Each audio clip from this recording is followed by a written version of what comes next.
কথাটা ভালো করে খেয়াল করবেন। কোন কওমকে, কোন জাতিকে যখন কোন পার্শ্ববর্তী দেশ, কোন বুদ্ধিমত্তাশালী লোক, কোন অন্য জাতি, অন্য কওম ধ্বংস করতে চায়, দমিয়ে দিতে চায়, নিচে নামিয়ে দিতে চায়, তখন তার প্রথমত ওই জাতি, ওই কওমের, ওই গোত্রের যে মূল শিক্ষাটা ছিল, যে শিক্ষাটা তার শক্তিশালী ছিল, সেই শিক্ষাটাকে ধ্বংস করে দেওয়া হয়। আর যখন ওই কওমের, ওই দেশের, ওই জাতির ওই শিক্ষা ব্যবস্থাটা ধ্বংস হয়ে যায়, তখন সেই জাতি এমনিতেই ধ্বংস হয়ে যায়। কারণ শিক্ষা গড়ে তুলে একজন শিশুর চিন্তা, চেতনা, বিশ্বাস ও ভবিষ্যৎ। আপনার ছেলে যখন জ্ঞানী হবে, আপনার ছেলে যখন পড়ালেখা করে মানুষ হবে, যখন সে কিছুতে এগিয়ে যাবে, তখন তার ভিতরে চিন্তা, চেতনা, কৌশল অবলম্বন করবে। আমি আর 5 বছর পরে কি হব, আমি আর 5 বছর পরে এগিয়ে গেলে আমার জন্য কি করতে পারবো, আমি যদি আর 5 বছর পরে ভালো কিছু করে ক্যাশিয়াস ক্যাডার হতে পারি, তাহলে আমার এলাকার লোকদের আমি নিরাপত্তা দিতে পারবো। এই চিন্তা, এই চেতনা তার ভিতরে থাকবে। আর এই জিনিসটাকে ধ্বংস করতে হলে কি করতে হবে? তার যে শিক্ষা ব্যবস্থা রয়েছে, সেই শিক্ষা ব্যবস্থাকে ধ্বংস করে দিতে হবে। বুঝতে পারেন? আজকে আমার আপনার জন্য সমস্ত কিছুই ব্যাধি হয়ে, ভাইরাস হয়ে, কাম হয়ে দাঁড়িয়েছে আমার আপনার শিক্ষার জন্য। বলে না যে ধর্ম যারা যারা উৎসব সবার, এই কথা অনেকে বলে না। তো আপনার ঈদের সারা থেকে আপনি কখনো ইহুদি, খ্রিস্টান, পাদ্রীদের ঠাকুরকে নিয়ে আসতে পেরেছেন? পারেননি, আজীবনও পারবেন না। কারণ তাদের চেতনা ওটা আছে, আপনার আমাকে ঢুকাবে, তারা আমাকে ঢুকাবে না। আপনি তাকে আনতে পারবেন না, কিন্তু তাদের যে আপনি যাবেন দেখতে। এইটা আপনার শিক্ষা ব্যবস্থা কমিয়ে দিয়েছে। আপনার আল্লাহ সুবহানাহু ওয়া তাআলা কোরআন কি বলেছেন এটা আপনি বুঝতে পারবেন। অথচ একজন মুসলিম শিশু সর্বপ্রথম সাক্ষাৎ হওয়া উচিত ছিল তার মায়ের সাথে, আল্লাহ সুবহানাহু ওয়া তাআলার সাথে। তাকে জানা, তাওহীদ কি জানা, শিরক কি জানা, ঈমান কি জানা, আকীদা ঠিক করা, হুকুম আহকাম ঠিক করা, আদেশ নিষেধ ঠিক করা, আদব আখলাক সম্পর্কে তার জানা উচিত ছিল। আপনি এটা পুরোটাই জানি তাকে কি শিখেছেন? ওই যে বাবা দেখো মুখে ফুটবল খেলছে, মেসি তোমাকে আনন্দ হবে, তার মতো হতে হবে, নেইমারের মতো হতে হবে, এর মতো কন্টেন্ট ক্রিয়েটর হতে হবে, আপনাকে ধিক্কার জানাই। এইসব বাবা দিয়ে, এইসব অভিভাবক দিয়ে, এইসব এলাকার মানুষ দিয়ে, এইসব দেশ ও জাতি দিয়ে কোনো উন্নত করা সম্ভব নয়। এগুলোকে দলে উঠে দিয়ে আবার উঠে দাঁড়াতে হবে, তাহলে আপনি উঠে দাঁড়াতে পারবেন। শিক্ষা এমন হবে যা তাকে একজন প্র্যাকটিক্যাল মুসলিম হিসাবে, মুসলমানের সন্তান হিসাবে গড়ে তুলবে, যার পারিবারিক জীবনে আল্লাহ ভীরু ও সচেতন দায়িত্বশীলতা থাকবে। যার পিতা তাকে বলবে ফজর হয়েছে উঠো, সালাতে চলো, উঠতে চাইবে না, পায়ে মেরে উঠাবে, উঠো সালাতে চলো। 10 বছর হয়ে যাবে, তাকে প্রহার করে নিয়ে আসবে, তার খাওয়া বন্ধ করে দিবে। এই হচ্ছে সচেতন।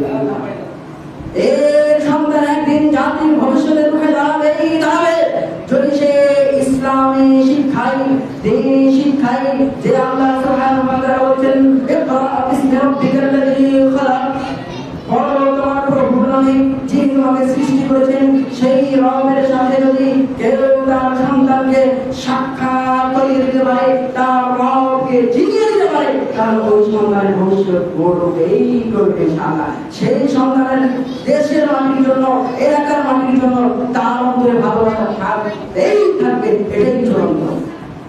কিন্তু আপনার সন্তানকে আপনি কি করছেন? ওই দেশের খেলোয়াড়কে দেখাচ্ছেন, ওই দেশের নায়ককে দেখাচ্ছেন।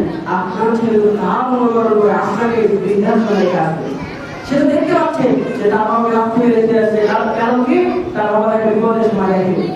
বুঝতে পারেন? ওই যে আপনি নাটকের নায়ক বানালেন তাকে, নাটক দেখিয়ে বলে বুঝিয়ে, সে আপনার ওই নাটকের নায়কের মতো রাখতে রেখে যাচ্ছে। কষ্ট নিয়ে না আমার কথায় মনে দিনের নাম দিয়ে উঠার চেষ্টা করেন। আপনাকে আমি বলছি, আপনার সন্তানকে মানুষ করতে হলে শিক্ষিত করতে হবে, এটাই চূড়ান্ত। আমি বলছি না আপনার ছেলেকে করে হাফেজ বানাতে হবে, আমি বলছি আপনি তাকে কতটুকু শিখান, যতটুকু শিখলে সেটা রবকে চিনতে পারে। শুধু আপনার অভিযোগের শেষ নেই, শিক্ষা এত সহজ নয়। আবু হুরায়রা রাদিয়াল্লাহু তাআলা আনহু বলেন, রাসূল সাল্লাল্লাহু আলাইহি ওয়াসাল্লাম বলেছেন, পৃথিবীতে যা কিছু আছে সমস্ত কিছু অভিশপ্ত। অভিশপ্ত মানে কি? আল্লাহর দিকে যে ব্যক্তি আল্লাহ সুবহানাহু ওয়া তাআলা জিকির করে, আও ইলমান আও মুতাআল্লিমান, আর দুইটাকে যে ইলম অর্জন করে এবং যে শিক্ষক যে মুআল্লিম দাস প্রদান করে। এই তিনটা জিনিস হচ্ছে, এই তিনটা জিনিস ব্যতীত পৃথিবীতে যা আছে সমস্ত কিছু অভিশপ্ত। আপনি কি সেই অভিশপ্ততার মধ্যে একজন হতে চান, নাকি আপনার সন্তানটাকে আপনি বাঁচাতে চান? আপনার সন্তানটাকে আপনি গর্ভে বেঁধে দিতে চান, গর্ভে বেঁধে দিতে চান, আগুনে ডুবিয়ে দিতে চান, নাকি তাকে আপনি বাঁচাতে চান? আপনার সন্তানের ভবিষ্যৎ উন্নত করতে হলে আপনাকে আপনার সন্তানকে শিক্ষিত করতে হবে, চূড়ান্ত, এটাই চূড়ান্ত। আর আগে যে একটা কথা ছিল মায়ের বড় বিদ্যা, এটা আপনাকে মানতেই হবে। মায়ের ছাড়া কখনো, ভয় ছাড়া কখনো, শাসন ছাড়া কখনো পড়ালেখা হবে না, পরিবার ঠিক থাকবে না। যদি ঠিক থাকতো তাহলে পৃথিবীর সর্বশ্রেষ্ঠ মানুষ মুহাম্মদ সাল্লাল্লাহু আলাইহি ওয়াসাল্লাম বলতেন না যে তোমরা তোমাদের পরিবারের উপর থেকে শাসনের আদব আখলাকের লাঠিটা তুলে নিও না, এই কথা তিনি বলতেন না। অথচ পৃথিবীর সর্বশ্রেষ্ঠ মানুষ, সর্বোত্তম চরিত্রের অধিকারী মানুষ, তিনি বলছেন তোমার পরিবারকে শাসনে রাখতে, আল্লাহ ভীরু রাখতে তোমার পরিবারের দরজায় তুমি শাসনের লাঠিটাকে ঝুলিয়ে রাখো। আপনি কি পেরেছেন আপনার সন্তানরা মোবাইল দেখছিল, একটা কোটি মোবাইল লেগে দিয়ে আপনি বলছেন ছোট বাচ্চা কেন বলবেন? আপনার দ্বারা কিচ্ছু হবে না। আমি বলছি আপনি লিখে রাখেন, আমি বলছি আপনি লিখে রাখেন, আপনার অভিভাবক দিয়ে ওই সন্তানকে বুঝে ফেলা হবে, ওই সন্তানকে গরম দিয়ে দেওয়া হবে, কিন্তু ওই সন্তানকে উন্নত জাতি পরিবার করতে হবে। তাই আমার উদারত আহ্বান, অনুরোধ থাকবে, পৃথিবীর যে কোনো বস্তুর বিনিময়ে আপনি আপনার সন্তানকে তার রবকে চিনান, সে কি পড়ছে, কি পড়তে এসেছে সেটা জানার ও বোঝার চেষ্টা করুন।